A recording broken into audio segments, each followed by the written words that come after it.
यूनानी तिब के माहिर हकीम अहमद अजमल खां के 157वें व योम पैदाइश के मौके पर योम तिब यूनानी मनाया जाता है। हकीम अजमल खान ने दिल्ली में रहते हुए ही करोल बाग में तिबिया कॉलेज कायम किया था। काबिल जिक्र है कि बाबा कौम महात्मा गांधी ने 13 फरवरी 1921 को इसका इफ्तिताह किया था। उनकी याद में आयुष वजारत और तिब कॉलेज ने एक प्रोग्राम का इनेकाद किया है। प्रोग्राम में दिल्ली हुकूमत के सेहत और ख़ानदानी फलाह बहबूद के सेक्रेटरी संजीव खरवार समेत दीगर सरकर्दा शख्सियात ने शिरकत की।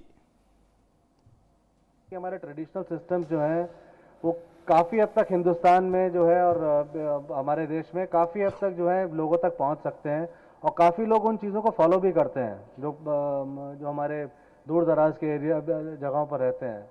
बट क्योंकि हम ही लोग अपने अंदर उतना विश्वास कई बार नहीं पैदा कर पाते हैं, उतना डॉक्यूमेंटेशन नहीं करते हैं, उतना रिसर्च नहीं करते हैं, उतना लिखते नहीं हैं, उतना ज़ोर से बोलते नहीं हैं अपने बारे में, तो कभी कभी हमारी आवाज़ जो है वो नीचे रह जाती है। एक सिंबॉलिक चीज़ नहीं है, इससे एक आप लोगों को भी ताकत मिलती है। नहीं, हम भी हैं और हम में भी उतनी शख्सियत है, हम में भी उतनी ताकत है जो बाकी सिस्टम्स ऑफ मेडिसिन में है। ANU तिबिया कॉलेज में यूनानी डे मनाया जा रहा है दिल्ली सरकार की तरफ से।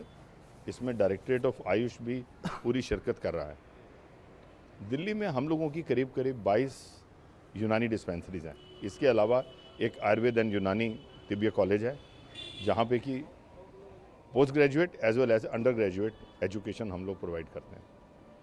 हमारी डिस्पेंसरीज में करीब 4.5 लाख पेशेंट सालाना ट्रीट किए जाते हैं और इन पेशेंट्स को ज़्यादातर हम लोगों ने देखा है जो क्रॉनिक केसेस होते हैं, जैसा कि रूमेटिज्म, जिनको जोड़ों के दर्द हों, या स्किन की प्रॉब्लम, सोराइसिस, विटिलिगो, इस तरह के ज़्यादातर पेशेंट्स इन डिस्पेंसरीज में आते हैं और उनका कारगर तरीके से इलाज किया जाता है।